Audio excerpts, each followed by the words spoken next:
कक्षा 10वीं की स्टूडेंट फाइनली आपका वैसे यहाँ पर हिंदी का हाई स्कूल परीक्षा हाई स्कूल एग्जामिनेशन 2026 का पेपर लेके आ चुके हैं। आप लोग बहुत सारे यहाँ पर कमेंट आए थे कि हिंदी विषय का पेपर लाओ, तो फाइनली आपका पेपर आ चुका है। साथ ही इस वीडियो में हम संपूर्ण उत्तर सहित आपका पेपर कंप्लीट करेंगे, तो आप लोग वीडियो को लाइक कर लीजिए, चैनल को सब्सक्राइब कर लीजिए और साथ ही इस वीडियो को आपको अपने दोस्तों तक शेयर कर देना है, जिससे वो भी यहाँ पर हिंदी के पेपर में अच्छे अंक ला सके। तो आप यहाँ पर देख लीजिए, टोटल क्वेश्चन आपके 23 रहेंगे। मैक्सिमम मार्क्स 75 नंबर का रहने वाला, टाइम 3 घंटे रहेगा। और आपके यहाँ पर निर्देश आते हैं, इस प्रश्न पत्र में कुल 23 प्रश्न सही प्रश्न करना आने वाला है, तो आप यहाँ पर निर्देश पढ़ लीजिएगा। तो चलिए आपका विषय जो है हिंदी का पेपर है वो हम यहाँ पर देख लेते हैं। तो आपको यहाँ पर ध्यान से देखना और वीडियो को लाइक और चैनल को सब्सक्राइब जरूर कर लीजिए। अब आते हैं सही विकल्प चुनकर लिखिए, जो कि 6 नंबर के रहेंगे। तो पहला आता है हिंदी के पद्य साहित्य का दूसरा काल है, तो आपका आता रीतिकाल, आता भक्ति काल, साथ आदिकाल और दाता आधुनिक काल। तो हिंदी के पद्य साहित्य का जो दूसरा काल है वो आपका भक्ति काल हो जाएगा। फिर आपका दूसरा था गोपियों को ज्ञान व योग की बातें लगती हैं, तो आपका आता मधुर बात नीरस और साथ कड़वी ककड़ी और दाता अग्नि के समान। तो गोपियों को ज्ञान व योग की बातें जो लगती हैं वो कड़वी ककड़ी सी लगती हैं। फिर आपका यहाँ पर तीसरा देख लेते हैं। तीसरा आपका आता रसात्मक, ठीक है, रसात्मकम वाक्यम काव्यम। परिभाषा किस आचार्य की है? तो जो आपकी यहाँ परिभाषा दी गई है रसात्मकम वाक्यम काव्यम, तो ये आपकी परिभाषा रहेगी आचार्य विश्वनाथ की। सर राइट आंसर हो जाएगा। फिर चौथा आता नेताजी का चश्मा पाठ की विधा है, तो आपका आता एकांकी बात निबंध, साता व्यंग और दाता कहानी। तो नेताजी का चश्मा जो पाठ की विधा है वो आपकी कहानी हो जाएगी। अब प्रश्न 5 आता भोलानाथ का असल में नाम था, तो भोलानाथ का असल में नाम था आपका तारकेश्वर नाथ। फिर आपका 6 आता किसी कार्य का करने या होने का बोध कराने वाले शब्द कहलाते हैं, तो आपका था संज्ञा, बाता विशेषण और साता क्रिया और दाता काल। तो किसी कार्य का करने या होने का बोध कराने वाले शब्द कहलाते हैं आपकी क्रिया। सारा राइट आंसर हो जाएगा। इस तरह से जो आपके सही विकल्प है वो कंप्लीट हो जाते हैं, आपने अच्छी तरह से याद कर लिए होंगे। अब आता रिक्त स्थानों में सही विकल्प का चयन कर लिखिए, जो कि 6 नंबर के रहेंगे। तो फिर आता सूरदास जी मुक्ता डॉट रस के कवि हैं, तो सूरदास जी मुक्ता आपके 62 रस के कवि हैं। फिर दूसरा आता निराला ने बादलों को डॉट के समान सुंदर बताया है, तो निराला ने बादलों को केसों के समान सुंदर बताया है। फिर आपका तीसरा आता चौपाई के प्रत्येक चरण में डॉट मात्राएँ होती हैं, तो यहाँ पर चौपाई के प्रत्येक चरण में आपकी 16 मात्राएँ होती हैं। चौथा आपका दिया गया प्रतिमा बनाने वाले का नाम डॉट था, तो यहाँ पर प्रतिमा बनाने वाले का नाम था आपका मोतीलाल। और जो आपका 5वां आता जब क्रिया का रूप कर्म के अनुसार बदलता है डॉट वाच्य होता है, तो इसका आंसर आपका हो जाएगा कर्मवाच्य। 6वां आपका आता आम की फसल में कभी कभी खूब डॉट आती है, तो आम की फसल में कभी कभी खूब आपके यहाँ पर आंधी आती है, तो आंधी आपका राइट आंसर रहेगा।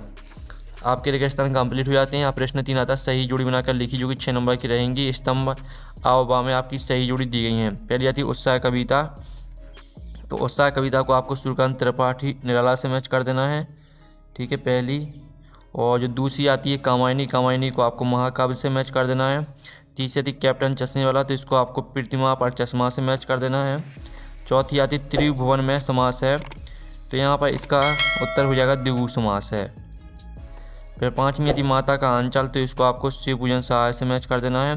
और छंद के प्रकार आपके 2 होते हैं, तो इस तरह से आपकी सही जोड़ी कंप्लीट हो जाती हैं। अब प्रश्न 4 आता एक शब्द वाक्य में उत्तर दीजिए, जो कि 6 नंबर के रहेंगे। तो पहला आपका आता कभी निराला, ठीक है, कभी निराला ने बादलों की तुलना किससे की है? तो यहाँ पर कभी निराला ने बादलों की तुलना काले घुंघराले बालों से की है, तो आपका यहाँ पर पहले का आंसर है काले घुंघराले बालों से की है, ठीक है। आप यहाँ पर देख लीजिए, काले घुंघराले बालों से की है।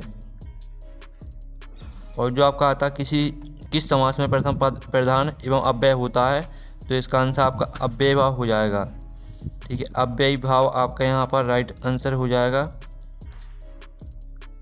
ठीक है, अव्यय भाव समास। फिर आपका यहाँ पर आता है विभाव के भेदों के नाम लिखिए, तो विभाव के आपके 2 भेद होते हैं। पहला आपका होता है यहाँ पर आलंबन और उद्दीपन, ठीक है, ये आपके यहाँ पर विभाव के भेदों के नाम हो जाएंगे। फिर यहाँ तक टेढ़ी खीर मुहावरे का अर्थ क्या है, तो यहाँ पर टेढ़ी खीर मुहावरे का अर्थ होता है आपका कठिन कार्य, ठीक, कठिन कार्य आपका यहाँ पर राइट आंसर हो जाएगा। और जो आपका पाँचवा आता माता का अंचल कहानी के अनुसार माँ ने भोलेनाथ के घावों पर क्या लगाया। तो माता का अंचल कहानी के अनुसार माँ ने भोलेनाथ के घावों पर पिसी हुई हल्दी लगाई। ठीक है, पिसी हुई हल्दी आपके यहाँ पर राइट आंसर हो जाएगा। और जो आपका 6 माता हिरोशिमा नामक कविता किस काव्य संग्रह से ली गई है। तो हिरोशिमा नामक कविता आपकी यहाँ पर सदा नीरा काव्य संग्रह से ली गई है। ठीक है, यहाँ पर सदा नीरा हो जाएगा राइट आंसर। फिर आपका यहाँ पर जो है एक शब्द वाक्य में उत्तर वो कंप्लीट हो जाते हैं। अब आते हैं सत्ता शत का चयन करके लिखिए जो कि 6 नंबर के रहेंगे। वीर व्यक्ति अपनी प्रशंसा स्वयं करते हैं, तो ये आपका सत्य रहेगा। दूसरा आता अनुक्ति अलंकार में लोक सीमा को पार करके बड़ा चढ़ा का वर्णन होता है, तो ये आपका यहाँ पर असत्य हो जाएगा। तीसरा आता यदि गद्य कवियों की कसौटी है तो निबंध गद्य की कसौटी है, तो तीसरा सत्य रहेगा। चौथा आता लोक प्लस उक्ति से मिलकर लोकोक्ति शब्द बना है, तो ये भी सत्य रहेगा। पाँचवा आता परशुराम की फरसे को देखकर लक्ष्मण भयभीत हो गए, तो ये आपका सत्य हो जाएगा। और 6वां आता राम बजाया जाता है एक आज्ञावाचक वाक्य, तो ये आपका सत्य रहेगा। इस तरह से आपके यहाँ पर सत्य असत्य हो जाते हैं। अब प्रश्न 6 आता नई कविता की कोई 2 विशेषताएं प्रवृत्तियाँ लिखिए। और साथ ही जो इसका अर्थ वाला प्रश्न है वो भी हम यहाँ पर देख लेते हैं। तो अर्थ वाला प्रश्न आप यहाँ पर देख लीजिए, प्रगतिवाद की कोई 2 विशेषताएं प्रवृत्तियाँ लिखिए। तो चलिए जो इनके उत्तर है वो हम आपको यहाँ पर दिखा देते हैं। तो आप यहाँ पर देख लीजिए, ये आपकी यहाँ पर नई कविता की 2 विशेषताएं दी गई हैं, लघुमनोवाद की प्रतिष्ठा और ठीक है प्रयोगशीलता। इन दोनों हेडिंग को पूरा याद कर लेना है। और प्रगतिवाद की 2 विशेषताएं देख लीजिए, सोचतों के प्रति सहानुभूति, ईश्वर के प्रति अनास्था। इन दोनों हेडिंग को पूरा याद कर लेना है। फिर आपका 7वां आता तुलसीदास अथवा जयशंकर प्रसाद की आपको काव्यगत विशेषताएं लिखना है। 2 रचनाएं लिखना, भावपक्ष कलापक्ष लिखना है। तो पहले तो आप यहाँ पर तुलसीदास पर देख लीजिए, रामचरितमानस और विनय पत्रिका, इनकी 2 रचना हो जाएंगी। इनका भावपक्ष देख लीजिए और कलापक्ष देख लीजिए। ये आपका 7वें प्रश्न का उत्तर रहेगा। साथ ही 7वें के अथवा का उत्तर देख लीजिए, जयशंकर प्रसाद की 2 रचना रहेंगी, कामायनी और आंसू, इनका भावपक्ष कलापक्ष देख लीजिए। फिर आपका आता प्रश्न 8 आता उद्धव के व्यवहार की तुलना किस किस से की गई है। अथवा आता गोपी के अनुसार राजा का धर्म में क्या होना चाहिए। तो आप यहाँ पर देख लीजिए, आपके दोनों प्रश्न के उत्तर यहाँ पर दिए गए, तो स्क्रीनशॉट आपको लेते चलना है और इन प्रश्नों को पूरा याद करना है। साथ ही वीडियो को लाइक और चैनल को सब्सक्राइब जरूर कर लीजिए। इस वीडियो को अपने दोस्तों को शेयर कर दीजिए। 9वां प्रश्न आता लक्ष्मण ने वीर योद्धा की क्या क्या विशेषताएं बताई। अथवा आता उत्साह कविता में बदल किन किन अर्थों की ओर संकेत करता है। तो 9वें प्रश्न का उत्तर देख लीजिए, साथ ही 9वें के अथवा का उत्तर भी देख लीजिए। फिर आपका यहाँ पर हम 10वां प्रश्न देख लेते हैं। महाकाव्य और खंडकाव्य में आपको अंतर लिखना है, अथवा में आपको प्रबंध काव्य और मुक्त काव्य में अंतर लिखना है। तो हम यहाँ पर इनका उत्तर देख लेते हैं। पहले तो आप यहाँ पर देख लीजिए, ठीक है, महाकाव्य और खंडकाव्य में अंतर। इसमें नायक के संपूर्ण जीवन का विस्तार से चित्रण होता है, इसमें पात्रों की संख्या अधिक होती है और कम से कम 8 सर्ग होते हैं। और खंडकाव्य भी देख लीजिए, प्रबंध काव्य और मुक्त काव्य में अंतर देख लीजिए। फिर आपका आता मानवीय का अलंकार की परिभाषा उदाहरण सहित लिखिए और 2 छंद की परिभाषा उदाहरण सहित लिखिए। तो ये आपकी मानवीय का अलंकार की परिभाषा दी गई, साथ ही इसका उदाहरण देख लीजिए और 2 छंद की परिभाषा देख लीजिए। ठीक है, दोहा एक अर्ध सम्मातिक छंद है। इसके पहले और तीसरे चरण में 13 मात्राएँ तथा दूसरे और चौथे चरण में 11 मात्राएँ होती हैं। फिर आपका 12वां आता कहानी उपन्यास में आपको 2 अंतर लिखना है, अथवा आता नाटक एकांकी में 2 अंतर लिखिए। तो ये आपका कहानी उपन्यास में यहाँ पर 2 अंतर दिया गया है। कहानी का आकार छोटा होता है जबकि उपन्यास का आकार बहुत विस्तृत होता है। ठीक, कहानी में जीवन की एक झलक या घटना होती है जबकि उपन्यास में संपूर्ण जीवन का चित्रण होता है। ठीक है, नाटक एकांकी में अंतर देख लीजिए, नाटक में अनेक अंक होते हैं जबकि एकांकी में केवल एक ही अंक होता है। इसका दूसरा पॉइंट भी देख लीजिए। फिर आपका यहाँ पर प्रश्न 13 आता राम रक्ष बिनुप्रिय अथवा मन्नू भंडारी की आपको साहित्यिक विशेषताएं लिखना, 2 रचनाएं, भाषा शैली लिखना है। तो पहले राम रक्ष बिनुप्रिय की रचना देख लीजिए, गेहूँ और गुलाब, माटी की मूर्ति और भाषा शैली देख लीजिए। मन्नू भंडारी की 2 रचनाएं देख लीजिए, इनकी भाषा शैली देख लीजिए। फिर आपका था भगत की पुत्री उन्हें अकेला क्यों नहीं छोड़ना चाहती थी, और इसका अथवा वाला प्रश्न भी देख लीजिए।